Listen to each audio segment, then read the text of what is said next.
Anybody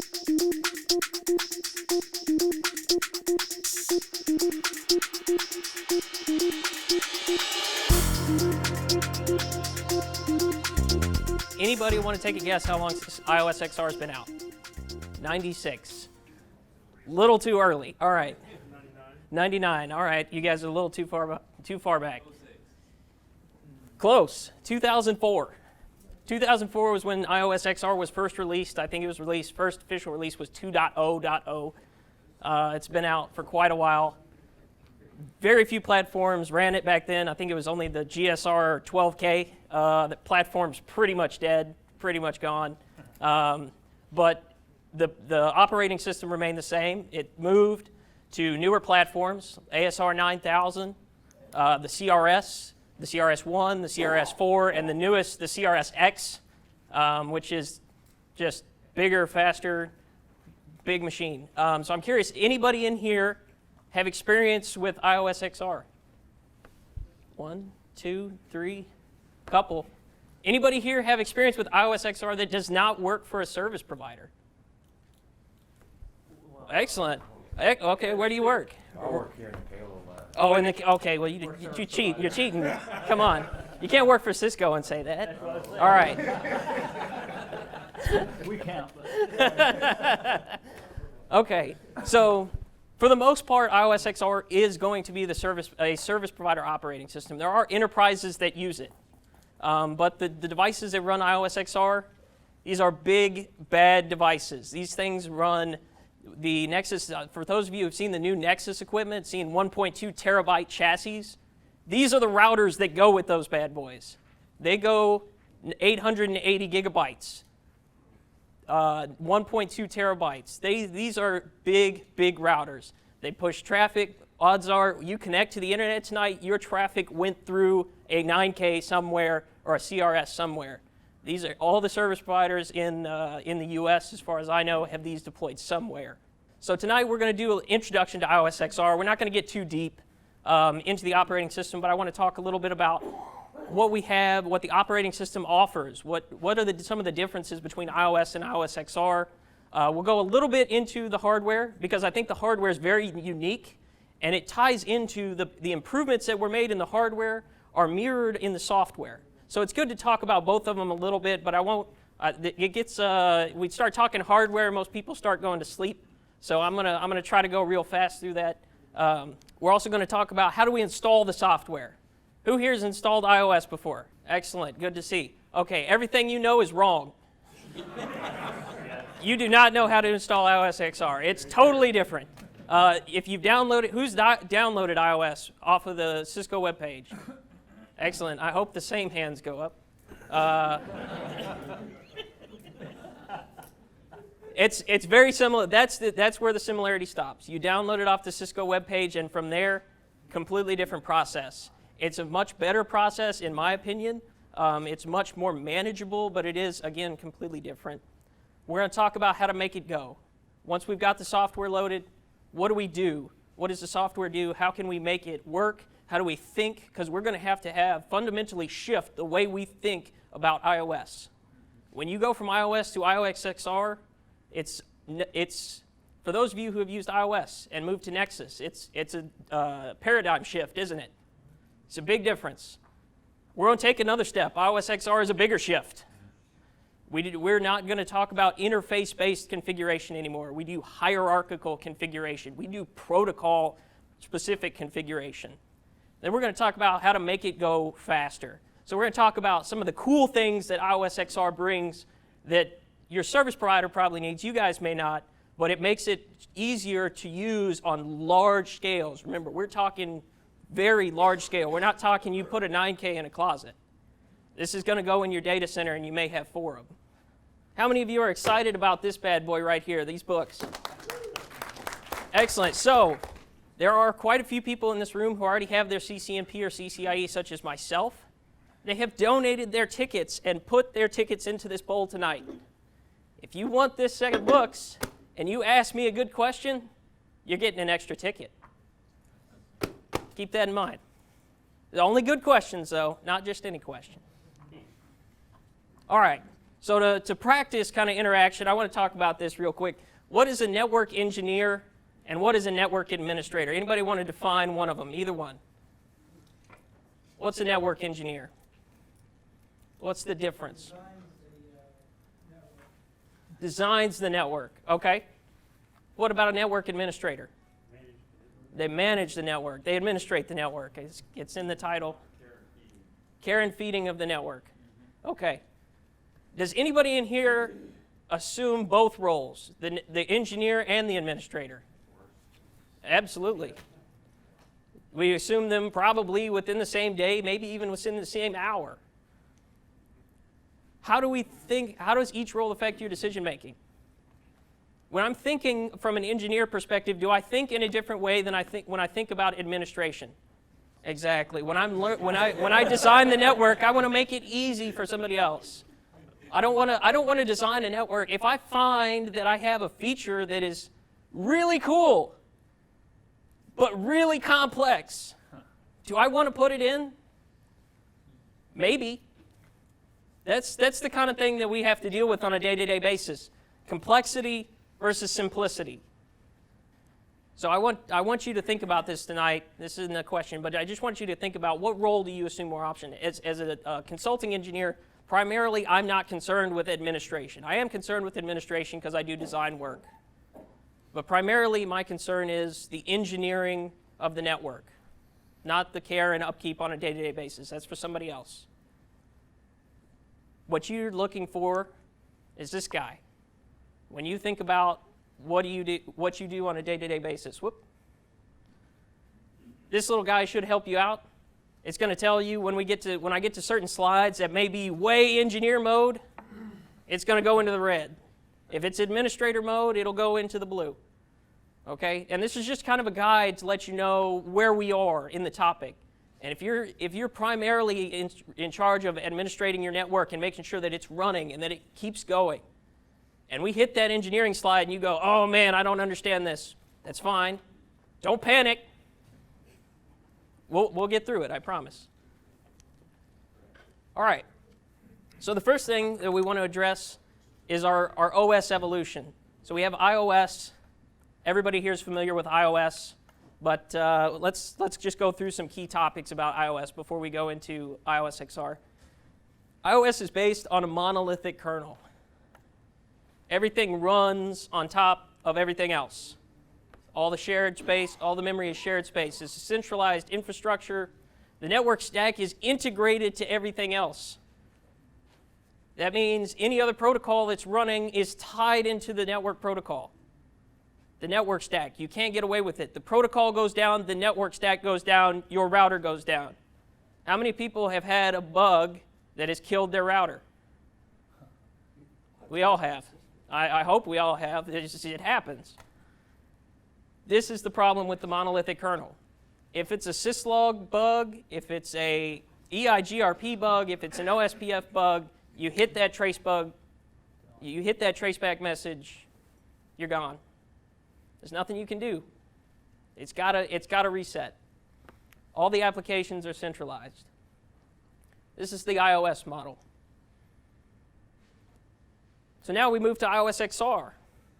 We have a distributed infrastructure. We have we have our control plane, our data plane, our management plane. Do they ever interlap? No. They are completely separate. We have independent network stack. OSPF goes down.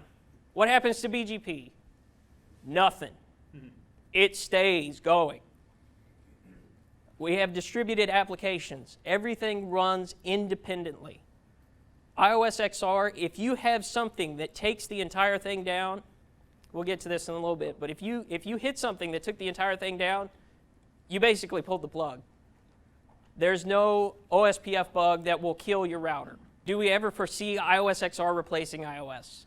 If I had my way, absolutely. But what we'll go into is iOS XR doesn't work on a 2600. I can't do it there. I can't do it on a 3800.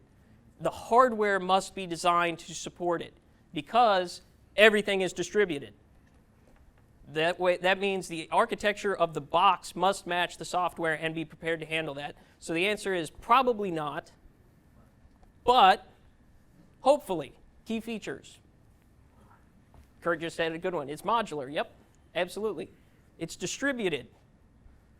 We'll get into this a little bit in the architect once we get into the hardware.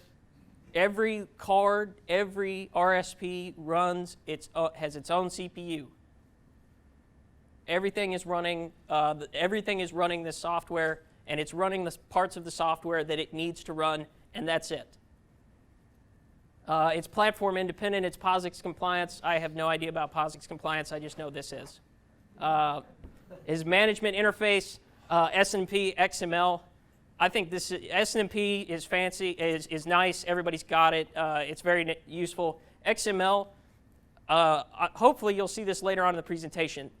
I would never use, hold on one second. I would never use XML on this box because I love the command line so much. It's so good, I would be appalled if anybody managed this via XML, because the only thing you could do is make it worse. High availability. These guys are all of these boxes, when properly built and configured, are 5 nines boxes. Some of them have even been purported as 6 nines boxes. Those are marketing terms. I don't ever buy into that. My job is just to make them work as best we can. But as far as I'm concerned, these are absolutely 5 nines boxes. These will be available, 364 days a year, 20 hours. Security, the control data and management plane, all separate. We already mentioned that. And then we have this concept of logical or secure domain router. We can partition our router into different routers. We'll touch more on that later. So our modular package software, we can upgrade we'll get into this a little bit more once we start talking about the upgrade or the install and upgrade process, but we can upgrade specific packages. We can take and say, I want to upgrade MPLS on card 3. No other card will be touched. Now, there's a lot of stuff you have to do to make sure that that's going to happen, but you can do that. If that card's running MPLS and you want to upgrade it, it's entirely isolated. MPLS doesn't have to be run on every single card. You don't have to upgrade it on every single card at once. It's very useful. Obviously, you want to roll out a new feature real quick. It's very easy. Slap the package in, boot it up. Whatever needs to run it starts running it. Everything else says, no, we're not touching that. We want multicast to run here. Fine. No one else is running multicast until we're ready for it to run multicast. And it's a point fix. Again, another thing we'll talk about a little bit later is the point fix for software faults. There's a very, very handy way. I think we saw quite a few hands here when we talked about bugs earlier. The fix for bugs in iOS XR, much smoother, much cleaner than in iOS. All right, so distributed control plane. Our routing protocols. So we have what we call RPs, route processors, also called RSPs sometimes, so you may see that in there, which are route switch processors. We have multiple RPs in a box. We can also do something that we'll talk about in a little bit, where we can run multiple boxes as a single box, called a cluster or a multi-chassis. When that happens, we have distributed RPs. So we have a master RP, one guy who's in control of the whole thing, but then he farms out processes. He says, you know what? This IPSLA functionality, I don't need to run it. I'm going to ship that over to this guy. He's going to be in charge of it. I'm not going to run it. I'm going to have a copy of it, but I'm not in charge of it. He is. If he goes down, I'll pick it back up, but until then, it's his problem. He's going to run it. Each distributed RP can have redundancy reports, so if we have multiple chassis, we can have multiple chassis with multiple standby and active supervisors at a time, so if any one chassis loses its RP, it immediately comes up. And if if it has out of resource, if you hit the condition where you're running in too many processes on our one RP, like I said, ships it off to another RP, says, hey, I'm getting near the limit. Let somebody else handle this. I'll run less. Distributed forwarding infrastructure. this is one of my personal favorite things about this. Remember when I said every line card has a CPU? I kind of glanced over that real quick. We didn't talk about what is the implication of that. This is one of them. Single stage forwarding. This is the old model. This is iOS. Packet comes in, it hits the fib. What happens once it hits the fib? It gets routed. It knows where to go. It picks up the forwarding information base, says, you're a packet. I need you to go out this. You want to go to this IP address. Here's the MAC address you need to go to. Here's the interface you're going to head for. He hits the fib. He goes out. He's done. He crosses the CPU. RP is responsible for all of these protocols. It must run all of them for all line cards. Two-stage. Notice what happened here. What's our RP running? Global Interface Manager. He's managing the interfaces here. He's managing these line cards. What are the line cards managing? All those processes that used to be on the RP itself. They're maintaining full Ceph database tables. They maintain full IP reachability.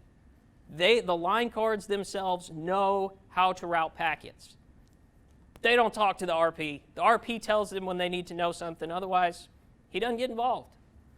Packet comes in, ingress fib, gets routed. He says, hey, you need to go to this line card. This line card says, hey, I know where you need to go. You need to go out this address. It's a two-stage model. It increases the speed and also reduces the load on our RP and on each individual line card CPU. Process restartability. Remember when we talked about OSPF going down, takes out your router? This is the cure for that. We have small contained faults, memory leaks. Anybody have a memory leak? Ever hit a memory leak? That's a problem. You know it's coming. You know that device is going to go down someday. You don't know when, but you know it's coming. iOS XR, we can solve that problem. Short answer is we say, hey, there's a memory leak. We found a memory leak with SNMP. Restart SNMP. Memory leak increases. We start losing memory. Restart SNMP. We're back down. We restart that process. We keep the memory level stable. We keep all the processes running. This is our first line of defense. If you hit a problem, we restart your process. We don't think about it. We just restart it. Now, it's not just when you get on an iOS XR box, I don't want you to have the feeling like processes are just restarting all over the place. They're not. They're stable. They only do it when they detect a fault. If it detects a fault, it will try. There are processes that will try to cure themselves. But if it can't, it just says, you know what? It's better to start you over right now. Restart. It's like the old Windows model. Doesn't work? Restart. It's right here. But it does it so quickly, most of the time you can't even notice the difference. I'll tell a quick story here. I was working with OSPF, and we had just moved to a new version. We wound up hitting a bug that was ugly, and the OSPF database wasn't timing out. All the routes were just staying in the OSPF database, and it just kept churning syslog messages that said, hey, there's a bunch of LSAs that are at max age, but they're not going away. So we were kind of stumped. We didn't know how to fix it. So we talked back and forth, and finally we came up with the brilliant yet stupid idea to restart the OSPF process on both boxes simultaneously. How many? We had, I would project about 230 OSPF adjacencies on that box. Anybody want to guess how long it took to rebuild those OSPF adjacencies? 17 hours. Anyone else? 17 and a half. What if I told you that those OSPF processes didn't even drop? Really? Didn't go down. I'm not recommending this. This was a brilliant yet stupid idea that worked one time. It cleared the bug. All our LSAs, all our databases was clear. OSPF dropped. We missed hellos, but not enough to drop even a single neighbor. it was that day that I kind of went, wow, I really love iOS XR. That was awesome, man. There are certain processes to always be running. We'll get to that in a little bit. Our process management. So there's ways to go in and manage our process on iOS XR. We have an executable portion of code. What is process? An executable portion of code with its own memory space. Each process contains threads. I don't want to go too deep into this. This is more of a reference. There's a job ID and a process ID and a thread ID, which is how we identify the different jobs, processes, and things on the box that are currently running, how we identify ones that are having problems. Protected memory space. This is a pretty standard concept nowadays.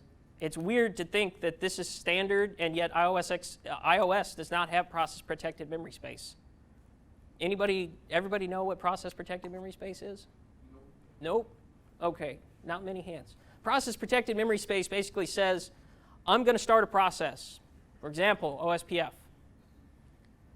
When I start to run that process, it says, I need X amount of memory. It may not use all that memory, but it says, I need this much memory. Okay. iOS XR says, fine. Your process, you go here. That entire block is yours. If you use all of it, great. If you don't use any of it, great. No one else will ever take your memory.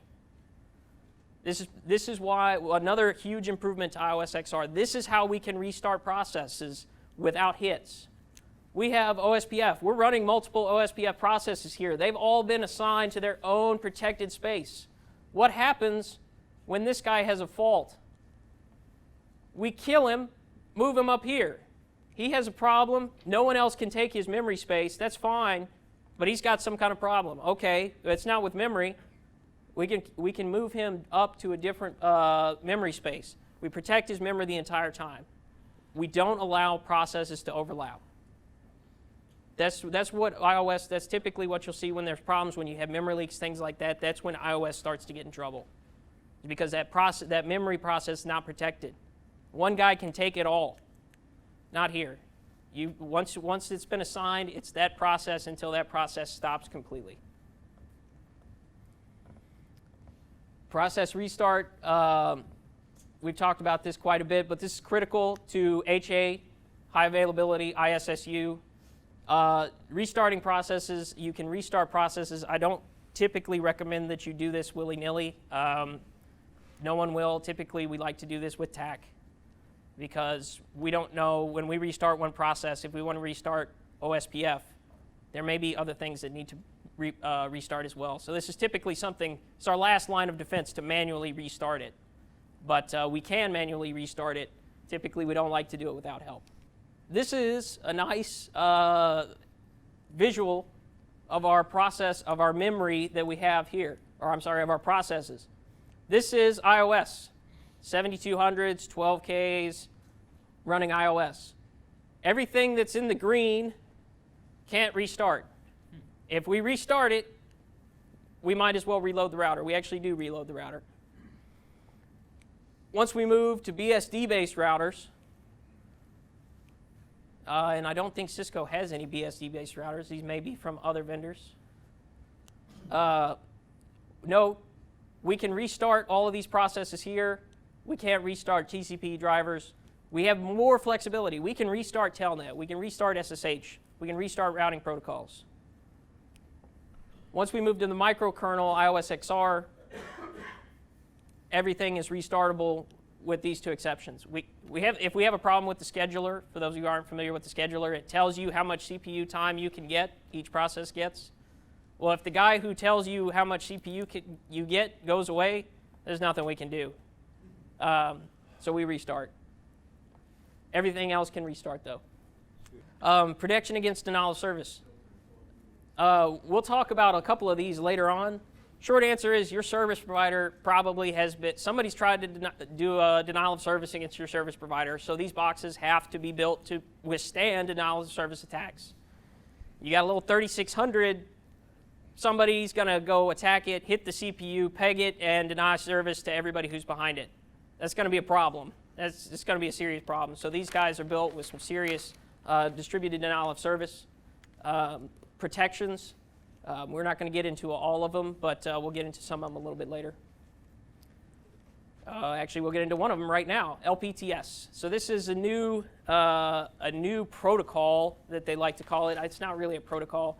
Local Packet Transport System is what it's referred to. I love this little graphic. This is what you need to think of when you think of the LPTS. This is a little mailer.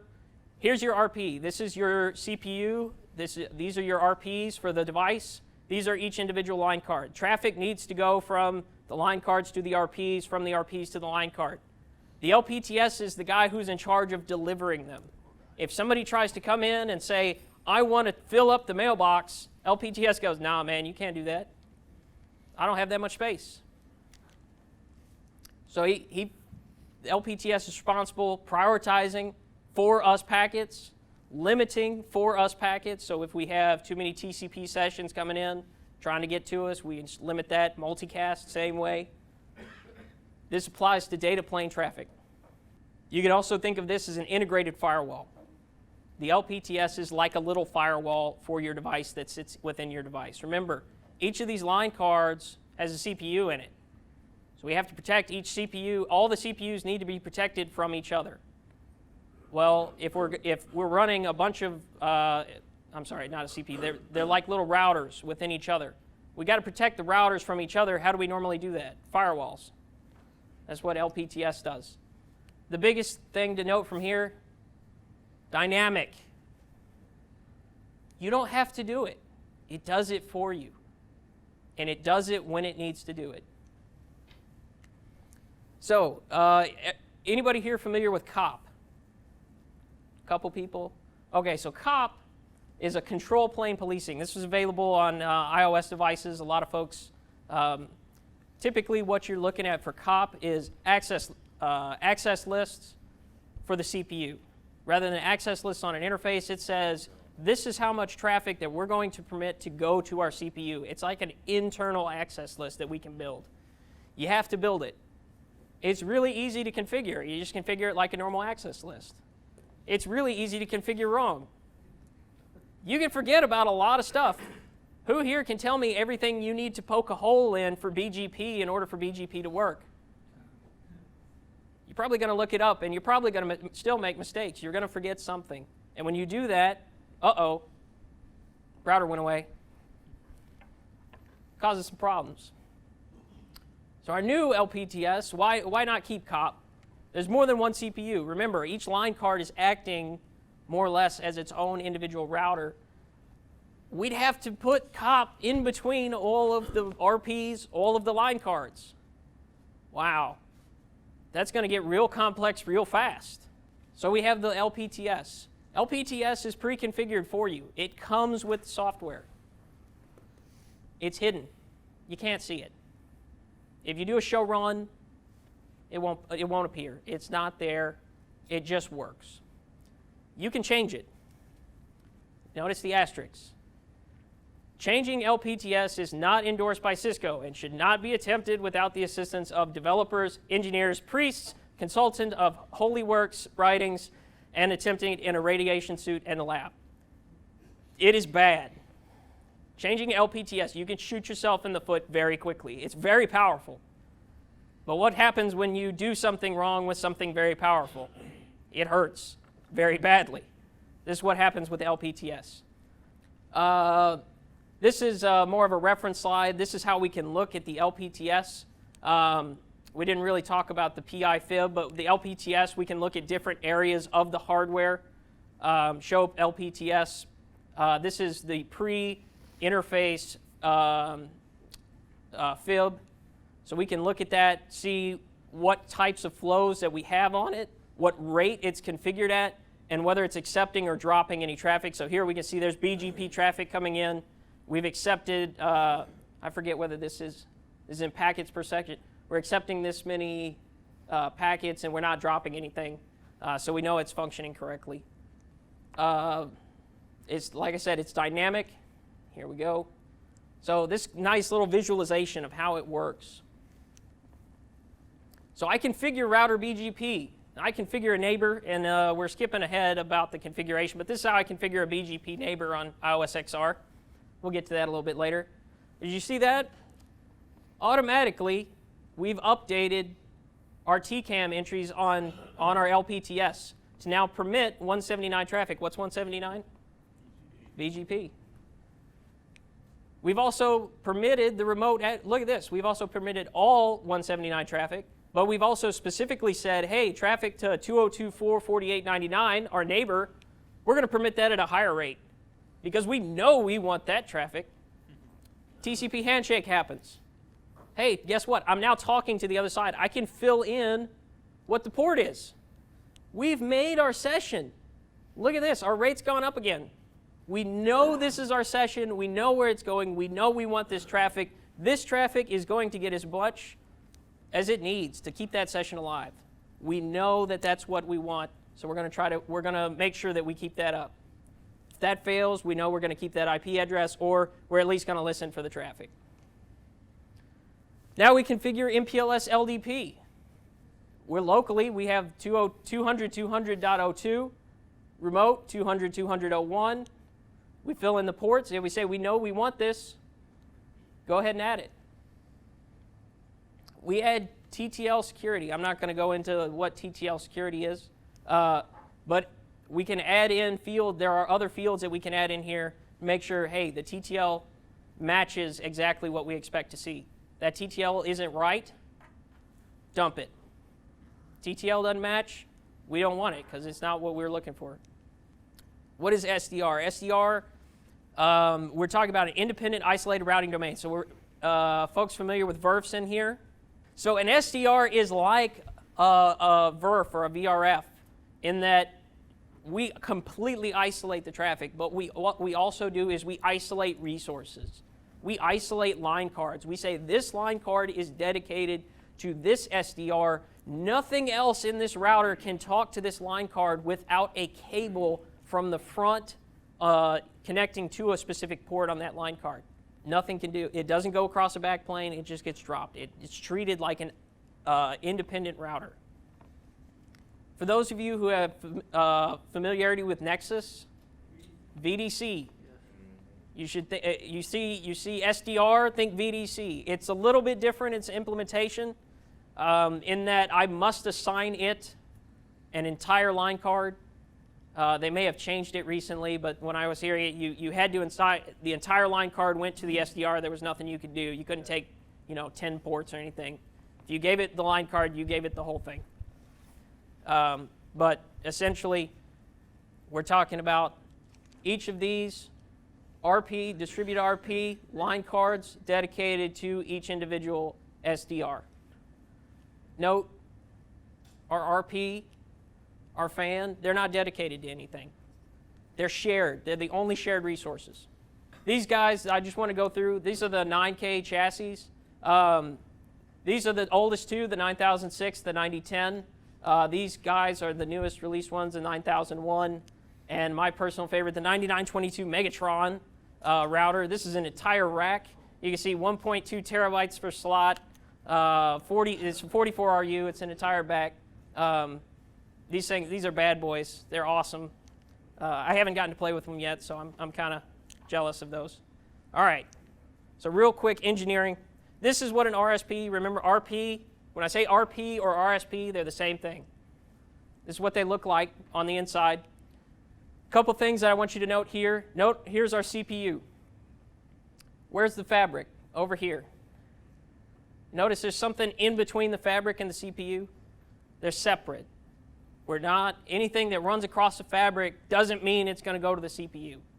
That's different from every other router. Every other router, if it hits the fabric, it's going to the CPU. Not in the 9K, not in the CRS. The fabric is it's not physically separate, but logically it's separate.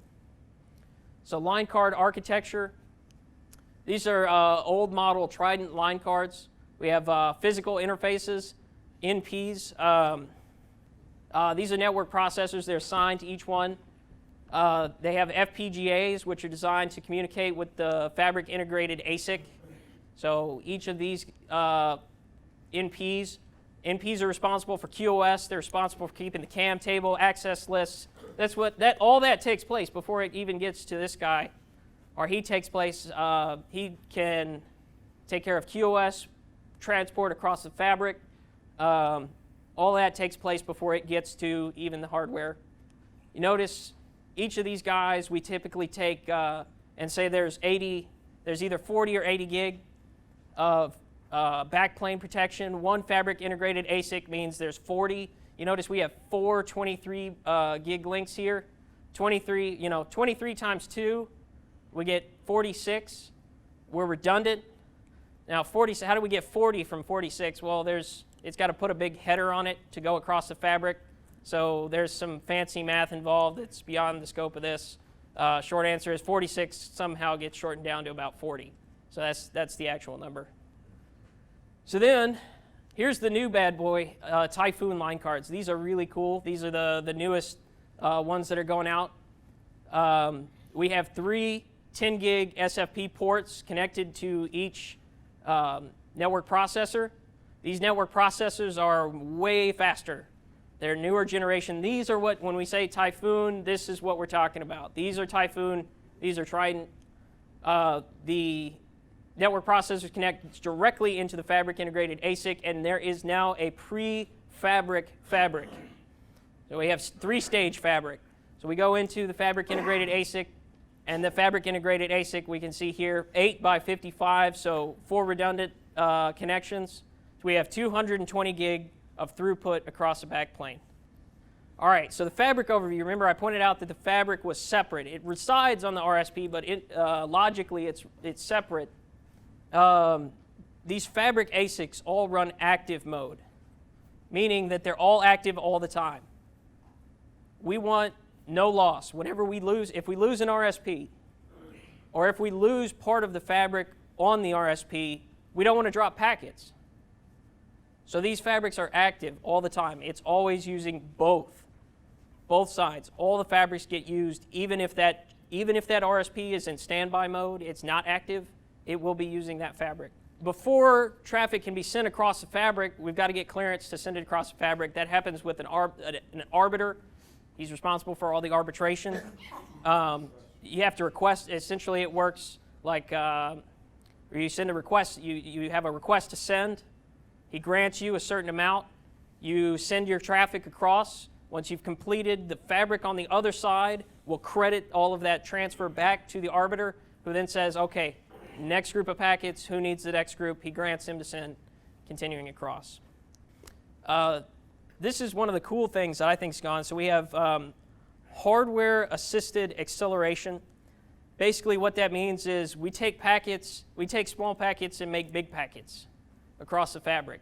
So instead of sending one packet at a time, we're going to say, I want to send multiple packets. I want to send 3 packets. I want to send up to this super frame packet size. I'm going to try to shove as many packets as I can in there, send it across the fabric all at once. This reduces the overhead. This is why we can do 40, 80, 220, and eventually 440 gig through the backplane at line rate is through this. One note here, this does only apply to unicast traffic. Multicast traffic is treated completely differently. We're not really going to go into it. Quick 2-second overview on multicast optimization. When we think about multicast, anybody in here really excited to talk about multicast? But keep your hand down. Keep your hand down. Okay. So for those of you who are excited about multicast, the way that this works is, remember I showed you, let's go back here. Each of these network processors, fabric integrated ASICs, all maintain multicast state. They all know where the multicast, whether they have physical interfaces that are participating in those, they're a part of the IG, they have a speaker at the end, or they have a receiver on the other side. They all know where they are. They all report back to the next step up. For example, the NP will report to the fabric integrated ASIC, hey, I've got a speaker. The fabric integrated ASIC will report back to the switch fabric, says, hey, I've got a receiver, I've got a speaker. Whatever he's got, he'll report it back. Multicast packets come in really quickly. This guy says, all right, how many fabric interface ASICs need packets, multicast packets? Okay, this guy does and this guy does. He sends one to him, one to him. He's done.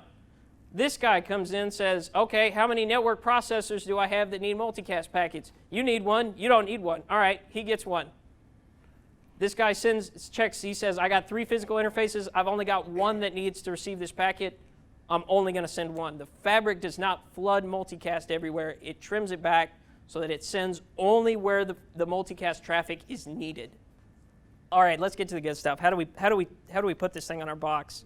So that we don't use the old iOS terminology. We don't install software. We install packages. We install pies. We install smooths. Who's confused? It's okay. Don't worry. The first thing to point out is that in order to make this go, the one thing that you will need is the mini pie. It's fun to say, especially when you call it by its actual technical name, which is the mini P pie. It's the only thing you need to make the router go. It's got a miniature version of iOS XR with the base features. So what's a SMU?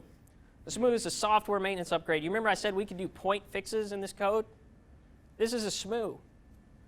It's a temporary point fix for issues. In other words, hey, we ran into a bug that when we configure and I actually ran into this, when we configure a MPLS tunnel that has a third octet of 18, the tunnel crashes every hour. That's a pretty serious bug. It's also pretty ridiculous. Guess what? We said we can't have this.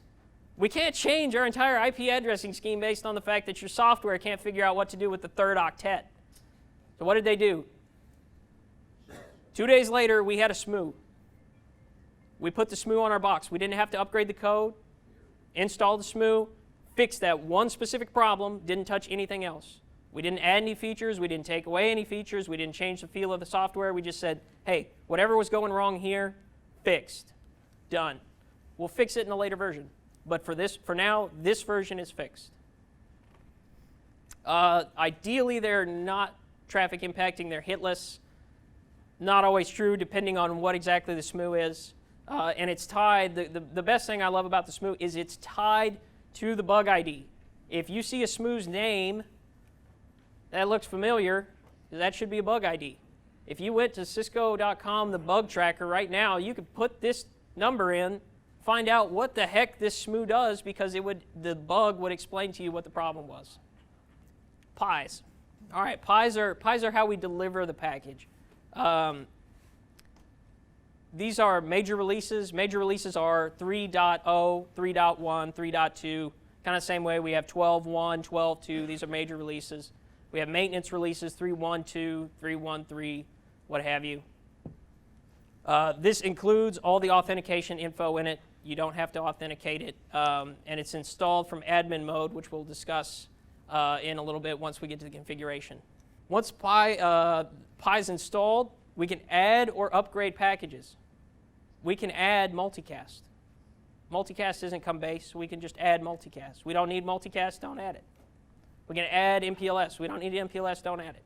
We add individual portions. I would say there is a manageability Pi. If you install the mini Pi, install the manageability, because it makes your life so much better. It comes with a lot of enhancements that make managing the box better. I'm sorry, you have a question? The question is adding a SMU like adding a feature in Nexus? No, it's much different. A SMU is a targeted bug fix. So it says there's some portion of the code that we didn't get right, that we wrote funny. Let's fix that. So it's designed to go back and retroactively fix whatever portion of the code is broken. It does not add features.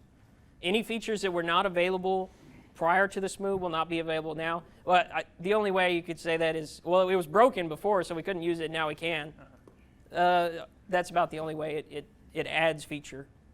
There's the 3-phase install to adding a Pi. We add the Pi. Makes sense. We got to add it before we can do anything. We install it, we commit it. Do not forget the third step. If you add it and you install it and you walk away, you're not done. You've just left your router in a really funny state. Bad things can happen. Installation process. So let's walk through here real quick.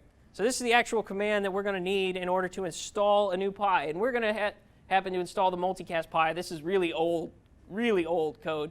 But we're going to install the multicast Pi.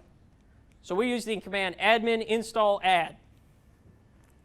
We give it our TFTP server. We tell it where it is. We tell it what file we want to add. It copies the image to the disk, verifies it, and then unpacks it. Does it all for us. All right, so now it's on the disk, but it's not doing anything. We still can't run multicast yet.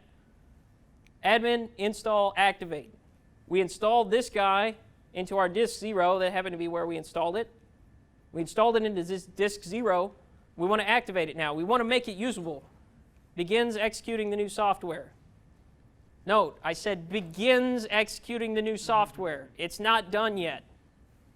Admin install commit. We lock in our new software. If you reload without committing your software update, I don't know what happens because we've never done it before, but it's not pretty. All right, and this is our other command, admin install deactivate. We can turn off images we don't need anymore. We don't just want to keep loading images onto the router. Admin install deactivate says, whatever image I've got here, whatever Pi I've got, I want to deactivate it because I'm not going to use it anymore. We need to do admin install remove to actually remove it off of the disk. Until you do that, it'll still be on the disk. It just won't be active. No, yes, package still installed. All right, so let's make it go. All right, so the first thing we need to talk about is user mode. iOS, how many user modes do we have? We have user mode, we have exec mode, we have configuration mode. We have sub modes under each of those, but that's pretty much the modes we have. iOS XR, we don't have user mode anymore. We don't have any more of the little caret prompts. You come in, you're in exec mode. You got the pound. You have the power. Now, there's a lot of ways you can restrict that power, but short answer is you come in on exec mode. There's no way to get out. There's no way to disable. There's no way to enable. You come in exec mode. We have configuration mode, same as the before. We have admin mode. This is our new mode. Well, let's talk about how do we get into admin mode. Admin. We're in admin mode. That was tough. You do have to have permissions. There is a way to restrict it. Obviously, we're not going to go into all our AAA, but you can make it so that users are not allowed to enter admin mode who aren't supposed to be there. Now I'm in admin mode. Well, now I want to configure something, config T. Anybody want to take a guess what configuration mode I'm going to be in next? Admin configuration mode? I heard something else over here. No one brave enough to repeat their answer? Okay. We're going to be in admin config mode. Under admin config mode, this is where our sensitive configuration goes. This is where we put our AAA configuration. This is where we put our usernames. This is where we configure fabric. CRS chassis are typically going to do this. When we do multi-chassis, this is going to be a lot of configuration under admin mode to tell how the chassis are going to interact with each other. Environments, you can shut down specific line cards. You cannot shut down specific line cards outside of admin mode. You cannot reload a line card outside of admin mode. We can schedule diagnostics and do different things with the hardware. We can pull power out or whatever we want to do. That's all done under admin mode.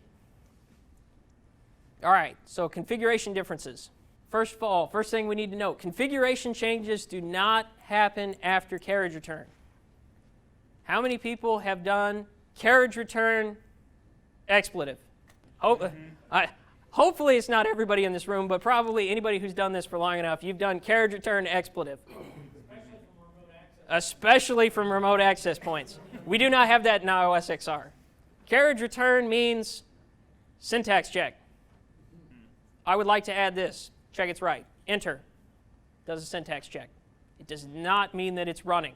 It does not take effect. Configuration changes must be committed before they take place. We'll go through that in a little bit. You can verify your config before you apply it. You can see, hey, I don't remember what I've been in this configuration session for 45 minutes, but halfway through it, I got a phone call from somebody out in the field, and I don't remember what I've done. I can go look. What did I do? I can verify my configuration before I commit it. It's a two-stage configuration model. We'll talk a little bit more about that. We can roll back. This is an administrator's dream right here. I did something. Something bad happened. Undo. This is Control-Z for the router. How many layers? How many layers? How many layers back? You can undo up to 100 configurations. We can pre-configure. This is a modular router, so I have line cards, but I just got told that I need to turn up a new data center in a week. The line card won't be delivered till Friday. Uh-oh. So on Friday, I'm going to get the line card. I'm going to have to shove it in. I'm going to have to do all my configuration right there. It's probably going to last until the weekend as I verify and make sure everything's okay, right? Nope. I'm going to load all my config on Monday and go home for the week. Wait till Friday. Whoop. All the interfaces are pre-configured. All I do, take the faceplate off, shove the card in, plug all my cables up, all the interfaces come up. You can't do that on iOS. Can't pre-configure interfaces. If the card's not in there, we can't configure it. All right, new configuration we talked about, admin mode, feature-centric. Okay, iOS, this is a key point. iOS is interface-centric. Everything you did when you configure things, you configure it under the interface, right? How do we configure OSPF? IP OSPF under the interface. We give it parameters. Can't do that in iOS XR. So a little more configuration difference. The configuration's held, this is more of a trivia than it might ever be useful to you, but it's held in binary, and it's just an ASCII representation. 1 second. There is no concept of a startup configuration. How many of you do copy run start? Congratulations, you have just created a useless file called start. It doesn't work anymore. Copy run start has no meaning to iOS XR. Once you do commit, it's running. Until you do commit, it's not running. There's no in between. It's running and it's not running. Startup config, you can still do write mem on this, and I do. I was trained by old curmudgeons who learned how to do it from write mem, so I do write mem. I haven't converted over to copy run start. This helps me in iOS XR because I don't try to do, if I do write mem, it just goes what? It doesn't create a new file and not tell me that I didn't mean to do that. So that'll help. Question? I was just going to make a comment that Yes. with all these commits and everything, that's Juniper. I'm Juneless. That's what, I mean, it's looking just like. I was avoiding saying that, but you're right. Juniper's had this capability for quite a while. It's about time. So has Cisco, actually. iOS XR only. 2004. No one's ever heard about it. They don't give it to you. I have a question. What can be done before walking up to the box? I mean, can't you just back up the whole thing before you even do any configuration? I mean, what's the Backup. what kind of recourse you have? So let me see if I understand your question. Your question is, if I reload the box, how do I make sure that my running configuration is still there? It's all operational, but I'm going to go ahead and Okay. click Pi. Yep. But I want the whole system backed up. I mean, what recourse you have? I don't like recourse. Well, in that situation, first of all, your running config is saved. Okay. It's saved. You can TFTP it off. Okay. Yep, absolutely. Okay. Same as old iOS. You can put it off. You can TFTP it off. You do not have to do a copy run start before you do any kind of operational upgrade. If you want to upgrade something or you reload the box, you don't have to worry about, oh, have I saved since the last time I made a configuration change? Yes, you have. You did a commit, or you didn't, and it's not there anymore. All right, a new CLI format. So because we have multi-chassis systems and multi-chassis capability, we have to start thinking in a new way. You guys remember the old stack switches? We had 3 numbers. We had 3 interface numbers. We had the stack of the switch in the stack, so 0, 1, 2, 3, whatever, then what interface or what slot it was in, and then the interface number. This is very similar for iOS XR, except not only are we going to talk about what switch in the stack it is, we're going to talk about what chassis it is. This is kind of like, where is it in the data center? So our new model, RSMI, or my personal favorite, RSMP. This is what you need to remember, RSMP. Rack, slot, module, port. Rack. What rack's it in? This is rack 1, rack 2, rack 0. Where in the data center physically is the chassis? Module. Okay, I found the chassis. Which card am I looking at? 1, 2, 3, 5, whatever it happens to be. Once I found my module, or I'm sorry, once I found my slot, some slots are module, some are not. If they're not module, it's always going to be a number 0 here. Some slots you can swap in different cards, but it'll tell you, this is module 1, this is module 2. I identify module 1 and 2. Then port. This will vary.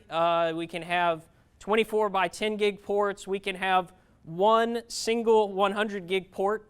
So the numbers obviously vary by port. Another key difference. Protocol is always referenced by address family type v4, v6. It does have, for those of you who are set in your ways, it does have backward command reference capability. So if you do commands that are in iOS but really technically aren't part of iOS XR, it'll figure out what you mean. For most of them. There are a couple exceptions. How many people do show IP interface brief all the time? It's my favorite command, show IP interface brief. Show IP interface brief, like I said, it's backwards compatible. You type show IP interface brief, it'll give you output. But our proper command, show IPv4 interface brief. We need to specify what protocol we're in. This is true for all of iOS XR. Whenever I specify IP, I need to tell it v4, v6. Check this out. What is this here? We're at our router prompt, but we say RP00 CPU 0. This is telling us where we are. This is our location. We're on an RP. Great. Okay, we knew that because we're logged into the box. We can't log into the line card. 0. What's 0? What's our first number tell us? Rack. What rack am I on? I'm on rack 0. Don't know what that means, but I'm on rack 0. What does the second one mean? Slot. RPs have two numbers, 0 and 1. So we know I'm on rack 0, slot RSP 0. The RSPs have their own numbering. So it'll go 0, 1, 2, 3, 4, 5, 0, 1, 6, 7, 8, 9. It gets a little confusing, but most people figure out, 0, 1. Here we go again. Management Ethernet. Who can tell me what rack I'm in? 0.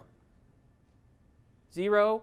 CPU 0. This is specific to RPs. Sometimes it will tell you which CPU you're a part of. Interface number 0. Who can connect these two? Who can connect these two dots for me? Where is this in relation to this? It's on the supervisor. This port is on this guy. What about this guy? What about this guy right here? He's on that one too. So now we come to my favorite part because we're going to cure anybody who's got fear of commit, we're going to cure that right now. We're going to make some configuration changes to the box, and we're going to walk through some basic command line. So this is kind of hopefully the good stuff that we're getting into. All right, so the first thing we want to do is, look, we've got show run interface 10 gig 000/7. Wow, that's a lot of slashes to type. Trust me, you get used to it, and you will still make mistakes a lot. It does get old after a while, but it's shut down. All right, so let's do something. What's the first thing we do when we're about to make a change in the box? Turn mod. We want to know what the box, we want to know if something goes wrong. We want to turn this on. This is best practice. This has nothing to do with iOS XR. Just good reminder, before you make a change, make sure turn on is on. All right, so config. Wait a minute, config exclusive? What's config exclusive? I've never seen that before. This is nice. How many of you have been logged into a box or have had somebody else logged into a box and something goes very wrong with that box that you need to correct immediately? This config, what config does is says, everybody stop what they're doing.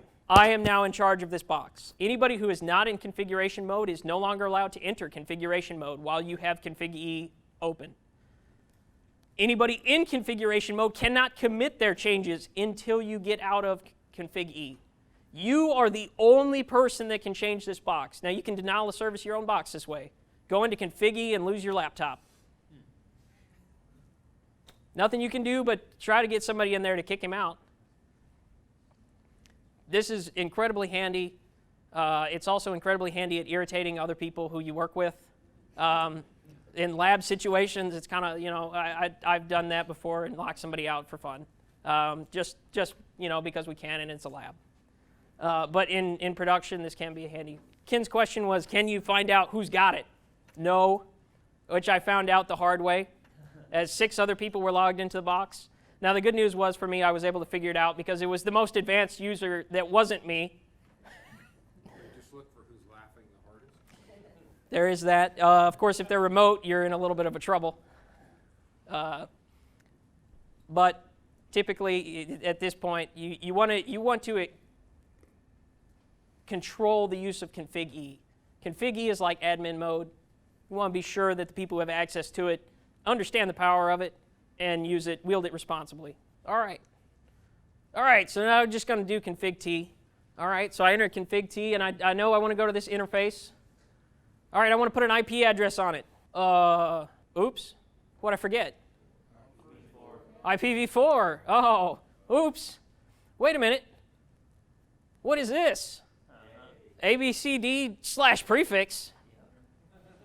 What? I don't have to type the subnet mask? No. You don't. This has been since 2004. I typed it in. Hold on. You know what? I said I could verify what I typed in. I want to make sure that it figured it out right. Show config. Don't. It's still in the subnet mask. Oh, it's not that good. Well, actually it is. IPv4, this command is your friend. This command should be configured, the first command that you configure on your iOS XR box when you get it. IPv4 net mask format bit count. It's the worst command I've ever heard. It's terrible to remember. But this changes it into prefix. This will now, all of your IP addresses will now appear as IP address / prefix in the running configuration itself. You do a show run and you see the prefixes. This is so handy. I cannot tell you how much I love this because I got tired of teaching people how to subnet on a daily basis. This fixes that problem for me. Now, for you CCNAs, learn it anyway. You're going to have to know it, so you might as well learn it the hard way and then turn this command on and forget about it.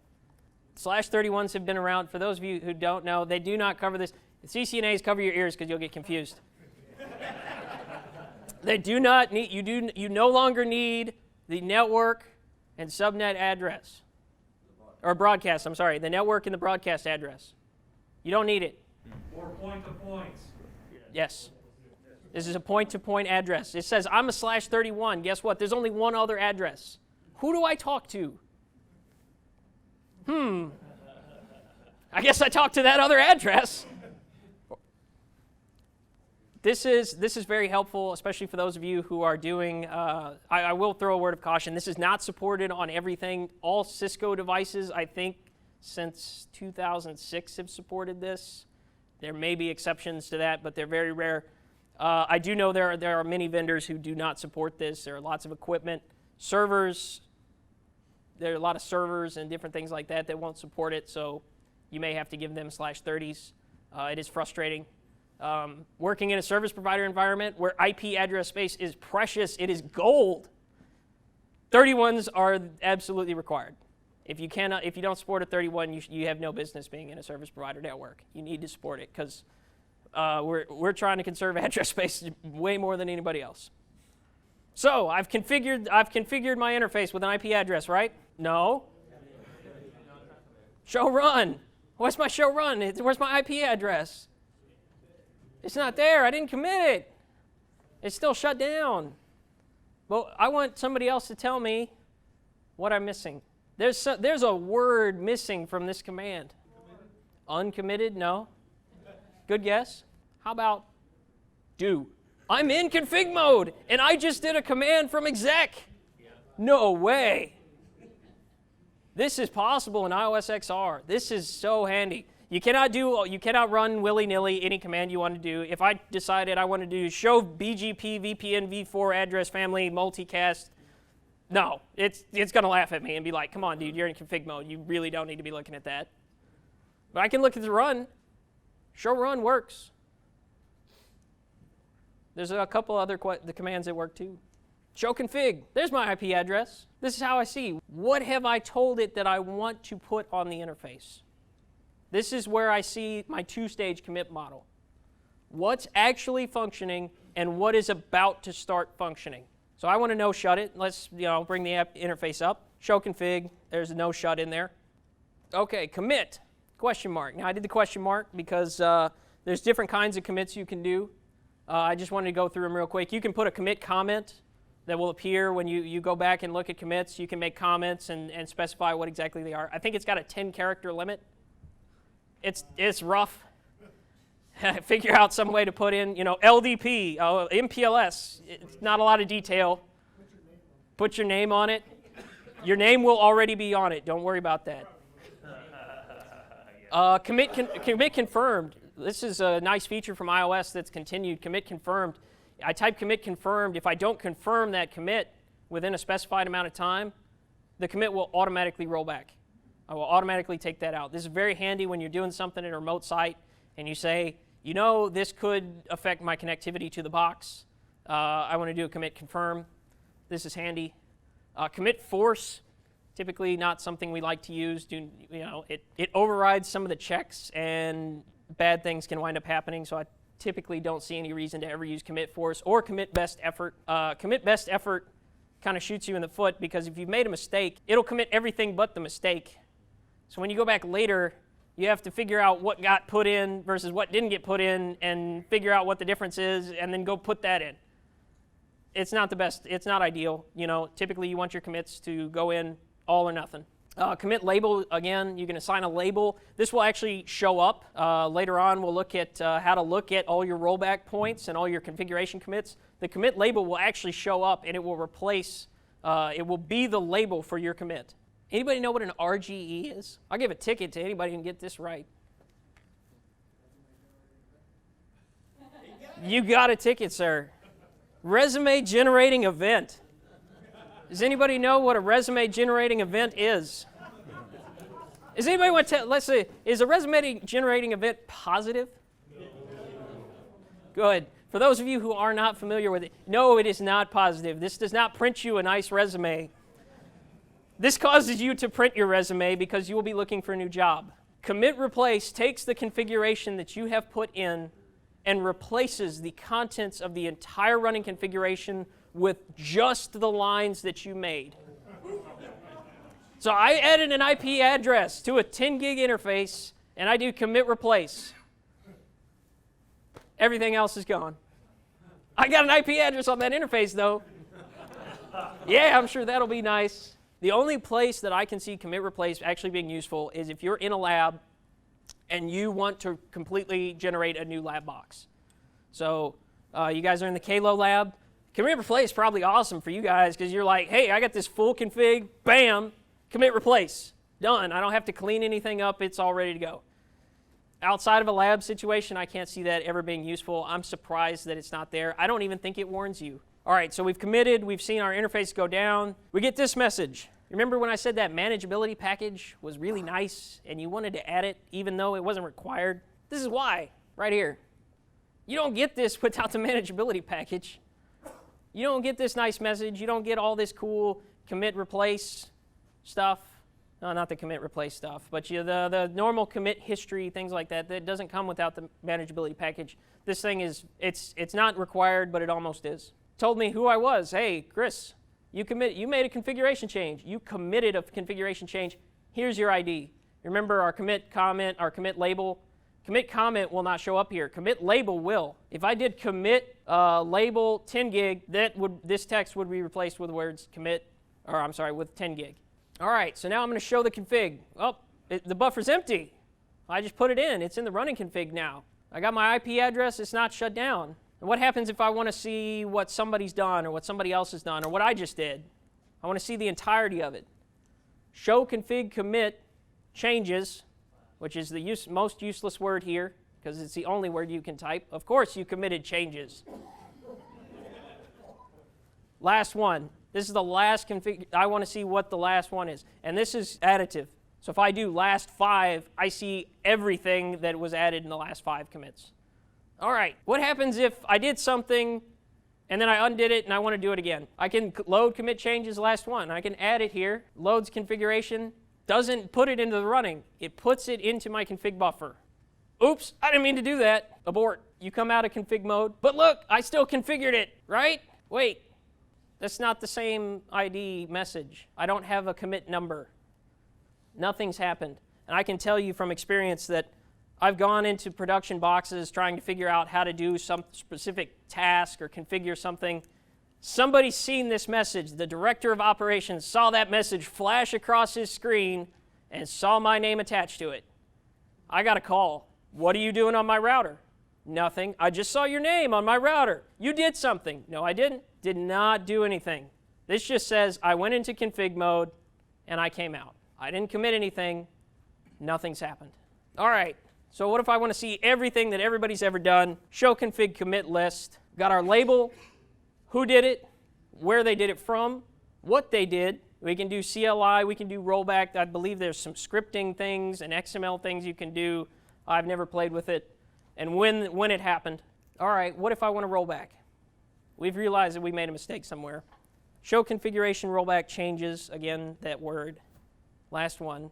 This shows me what will happen if I roll back this. If I roll back the changes from the last one, this will happen. The IP address goes away, it's shut down. Boom. Roll it back, there it goes. Note, I've generated a new configuration commit ID. All right, so this is our 2-stage commit model.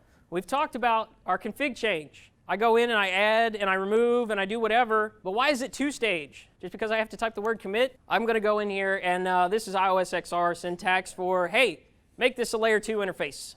All right, I want to back out. I'm still in config mode, but I want to add an IP address to my layer 2 interface because that's how I roll. I want it to work on all my protocols at once, layer 2, layer 3. All right, let's show the config and commit it. All right, that looks good. I got layer 2, I got layer 3. I got both my layers. I'm good, right? Oops, failed to commit. It tells you what happens when you want to fail to commit. Show config failed. Semantic errors. What do you mean semantic errors? There's no little arrow caret telling me that I made a mistake. It took the config, see? It's here, it's in the buffer, clearly it worked. No, it says, and this sometimes gets a little cryptic, it says interface 10 gig layer 2 transport. Can't make it layer 2 when there's a layer 3 address on it. I can't configure a layer 2 trunk with an IP address on it. Hey, buddy, pay attention to what you're doing. This is basically what this says. And it will tell you all the time, whatever's going on, it'll tell you what you've done wrong. All right, so making it go faster. All right, so think hierarchically. So we've been doing this a little bit already.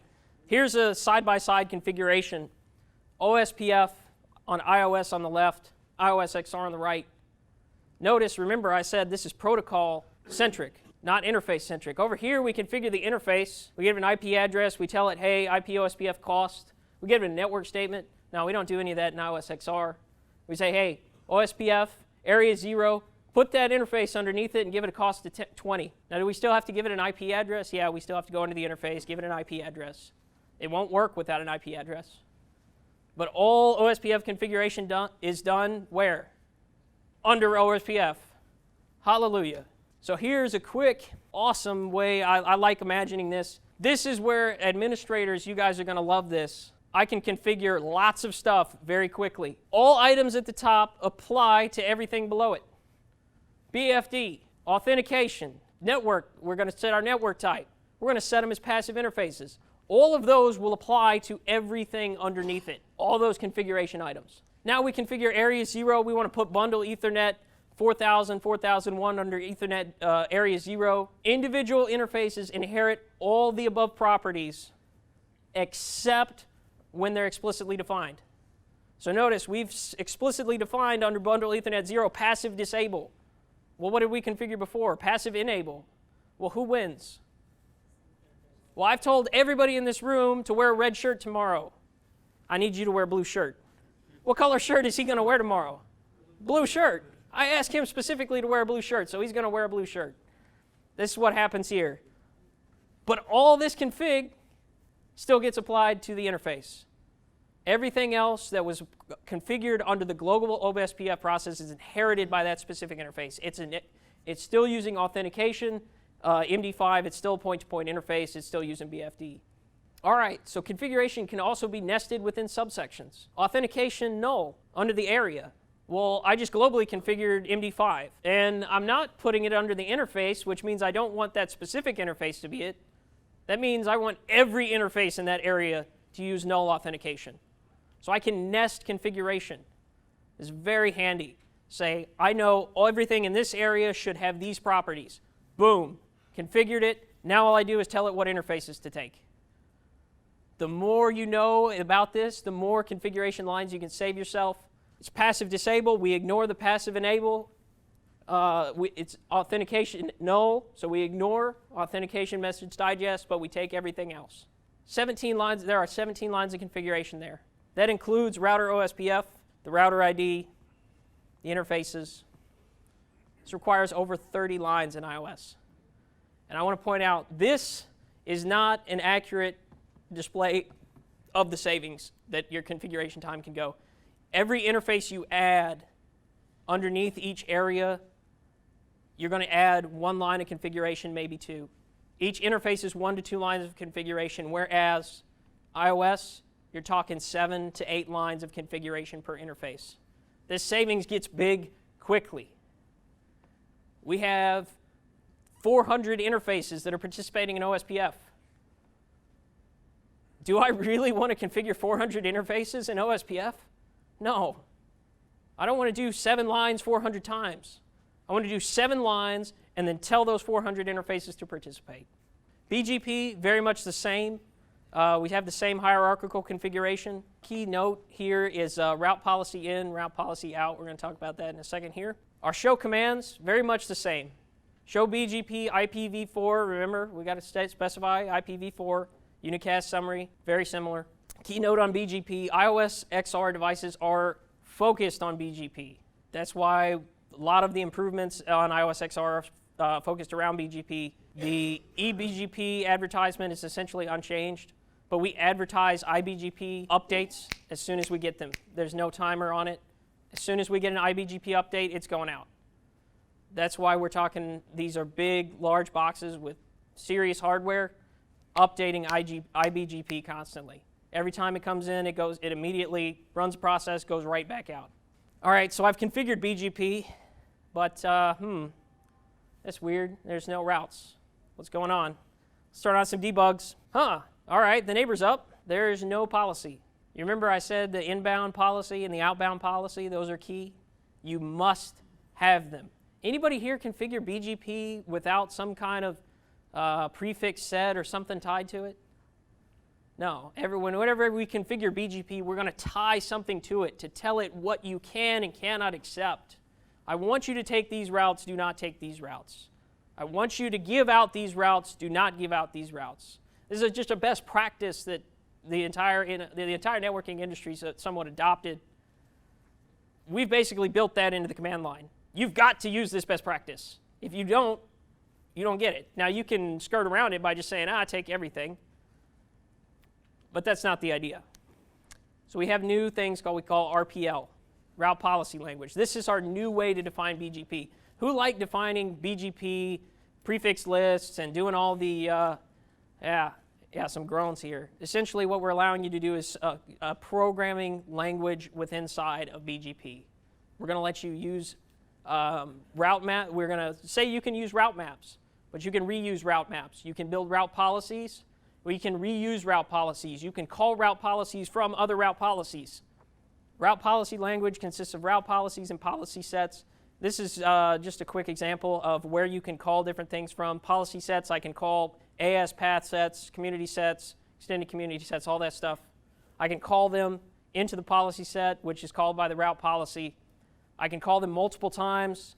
There's lots of different ways to do that. But key focus is define the route policy. I have statement A, I have statement B, whatever that happens to be. I need to apply the route policy to a neighbor. Note, I apply it underneath the neighbor. Remember, we're thinking hierarchically. I don't have that old neighbor 222 policy map in whatever. I don't have that thinking. It's route policy in, route policy name in. I go under the neighbor, route policy name in, route policy name out. I don't have to type BGP neighbor foo every single time. All right, we can use if statements. If the AS path is in our AS path set. We've created an AS path set 1. If that's in there, then we drop it. We can use if-then statements. We can use if-then else. This is very handy when you're defining route policies. You say, if it's this, then we do this. Otherwise, obviously, we make our changes. You can nest ifs. Very handy. If it's this, and if it's this, do this. Or we can use Boolean expressions. If it's this and this, do this. This works exactly like logic, your logic class. We use the parentheses to separate things. So anything inside the parentheses process first, then we process everything outside. Hierarchical policies, this is a really cool thing. I can set a route policy. I can set the weight to 100. And then I can say, you know what, I need more information than that. Here's more. I want to apply the route policy inner to one interface, to one guy, but this other neighbor over here, he needs that policy too, but he also needs more information. I don't have to rebuild a completely new policy with all that in it. I can specify a new one. Nonstop routing. This is one of my personal favorite things. BGP graceful restart. So -gr, if you see gr, it's graceful restart. Graceful restart is a function. It's, I believe it's defined by an RFC, where BGP can basically say, hey, there's a problem here. I got to go down. Keep sending me traffic while I go down, and I'll come back up and we'll readjust the database. But don't stop sending me traffic, okay? Give me a minute. I'll be right back. That's what this is. Problem is, this isn't supported on all vendors. Plus, you got to tune it right. Remember, we're still forwarding BGP traffic without the BGP control plane there. Does that sound dangerous to anybody? Yeah, it's just kind of dangerous. If we have something go wrong, we're going to black hole. This BGP graceful restart, it solved a problem from the early 2090s, but it's still it was a poor solution that was implemented afterwards. So what do we have to replace it now? NSR. NSR basically says I got two RPs. They're both responsible for the route table. They're both responsible for updating BGP. RP goes down, what happens? The other guy says, don't matter, keep forwarding me the packets. What about the control plane? Doesn't matter. I already got the control plane. I already know where everybody is. I already know all the metrics. I already know all the weights. I've been keeping track. I've been paying attention. This is like the guy that's sitting in the corner of the room doing his thing. Ask him a question, all of a sudden he's just like, yeah, I know what you're talking about. I've been following along the whole time. He's got all the notes. He knows what's going on. He picks up immediately wherever you left off. So here's a quick graphical representation. We have our two RPs. We have our active RP, our standby RP. Both of them are processing updates. BGP neighbor sends an update, both RPs process it. The active RP mirrors the best path information to the standby. There's only one person making a decision at a time. We can't have both RPs making decisions independently. One RP makes a decision. He hands the decision off to the standby before he sends out an update. He says, hey, you're my partner. Here's the information. I'm about to go give it to everybody else. But I'm not going to leave you out of the equation. You've got to know before these guys know. Then he sends updates to the peers. He lets everybody else know, here's what I have. The standby just says, yep, I already got that. It synchronizes the send state. So once we have TCP, once we have the state information from all the sessions, the active RP will hand that off as well. He'll hand it off, the ports, everything like that. He will hand off to the standby RP, so the standby RP doesn't have to learn any of that information. He's already got it ready to go as soon as there's a problem. NSR is a self-contained solution. This means you don't have to worry about graceful restart. We got to worry about the other guy. He has to speak graceful restart in order for us to use graceful restart. He has to know we have to send him a special packet that says, my control plane's about to go away for a little bit. Don't stop sending me route or data packets. If he doesn't recognize that, it doesn't work. NSR still works. Doesn't matter what the other side does. NSR works. The restart is hidden from everybody else. No one else knows that you took a hit. It looks to everybody else like you're still there. So this can be used for OSPF, BGP. BGP is the biggest example because that's a big one. BGP goes down, you're probably having a bad day. Of course, your IGP goes down, it's probably not a better day, but there's no new flooding that needs to happen. Your CPUs aren't going to spike. Everything's just kind of going to go, pretend that nothing ever happened because they're not going to see anything. How do I configure it? Look at that. Wasn't that difficult? So how do I know that it's functioning? Notice we have our send table version, our import version, all of the receive table version. Notice they all match. We have a standby table version. Standby table version should match as well. If it doesn't, you're going to have a bad day when NSR tries to kick in because it's going to work from an old copy. All right, so a little bit more multicast. All right, centralized. Now this slide, unfortunately, is somewhat misleading. Centralized database of MRoutes and attributes. This is true. All of the MRoutes and attributes are held on the RP. The RP is the master for all of this. But he doesn't worry about PIM timers. He doesn't focus on adjacency information. The adjacency information is held at the line card. All of the MRIB, the MFIB, that's held by the RP itself. The individual line cards are responsible for knowing where is my PIM neighbor. Where are my IGMP receivers? And I'm going to report that back to the RP. All right, so how do I configure multicast in iOS? Pretty straightforward. I got to configure an RP. I got to configure IP multicast routing distributed. And then I go under my interface. Remember, interface-based, IGMP version 3, PIM sparse mode. This is where it gets, iOS XR has somewhat of a problem. Well, I don't want to say problem. It has somewhat of a limitability. All of those are individual protocols. So we have to configure one interface under IGMP, under PIM, and under multicast. So in order to configure that same configuration for multicast, iOS XR requires 4 spots. The good news is it's still actually, in the long run, it still winds up with less configuration because there's only, once you've configured your address family, your RP address, there's still only one place that you got to, or there's 3 places to go, but you only had 1 line. All right, process management. If I want to look at some processes, this is how I can monitor my device. What's running, what may be using too much. Our process restartability, I can use the process restart. So if we do our show process SNMP, check this out. We can see easily it's in the run state. Awesome, we know it's working. For example, if I have OSPF, it's not in the run state. Is it configured? May not be. And then it'll show us every single job. And this is typically where hopefully your friendly neighborhood TAC engineer will help you out. If you're getting down into this point, you've got some serious problems, and you're looking for a specific process with issues. They may ask you for this if you're having trouble with one specific thing. They typically do not expect you to figure this out yourself. I don't figure this out myself. I have somebody from TAC help me. Any server admins in here, or people who do server administration? A few folks. You like the top command? How useful is the top command? Quite useful. This is the top command for iOS XR, monitor process.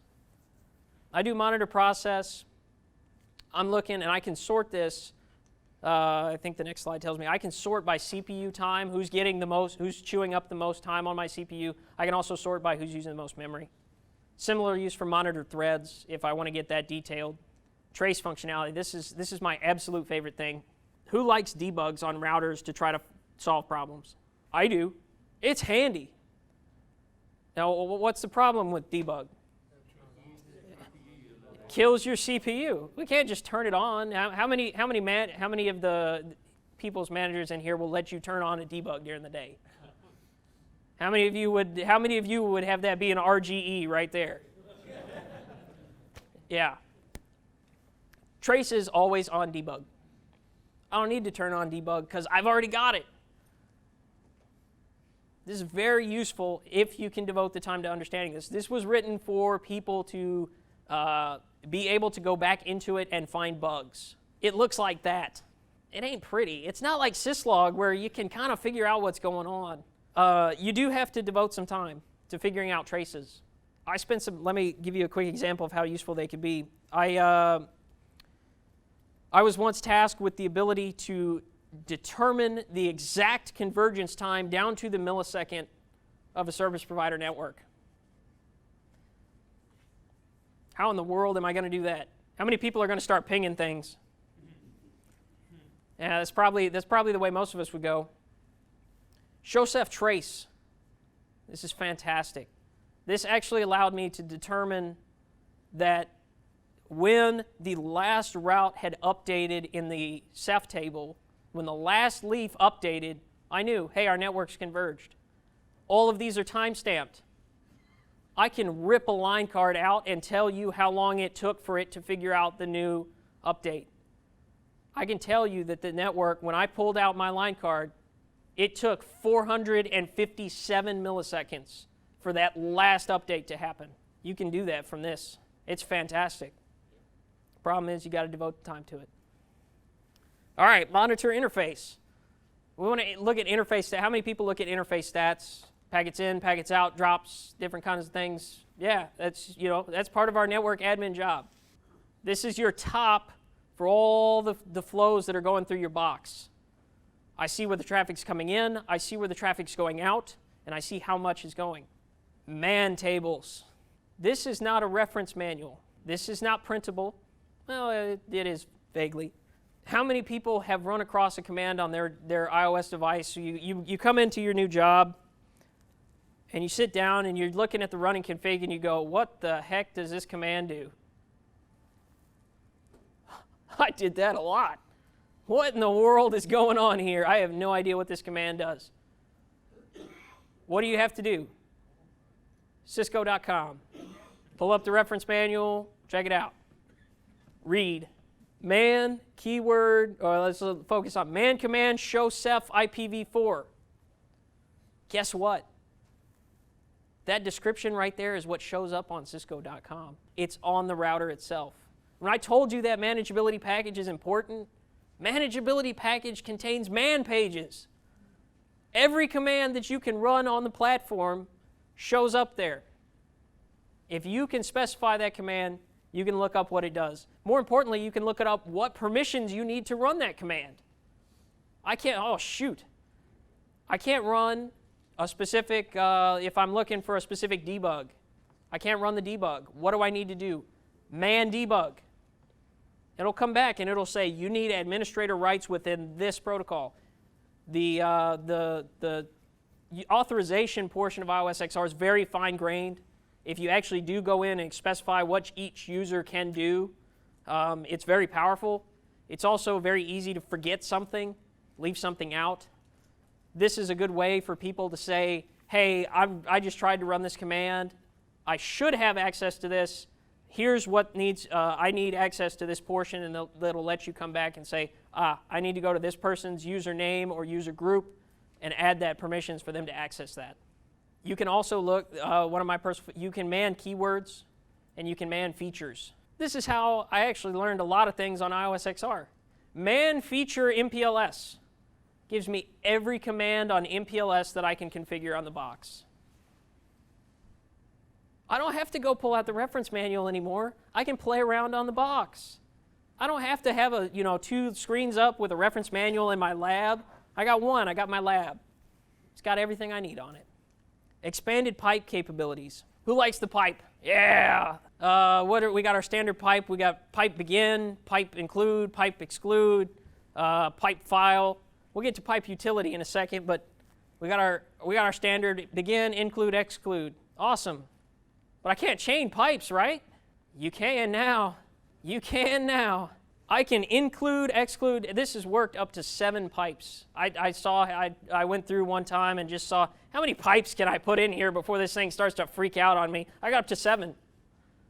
I just went through, I had a net flow table, and I just said, you know what, I'm just going to specify and start removing lines at a time. I got down to 7 lines, and after the 7th line, after I did the 8th pipe, it came back and gave me the full table again.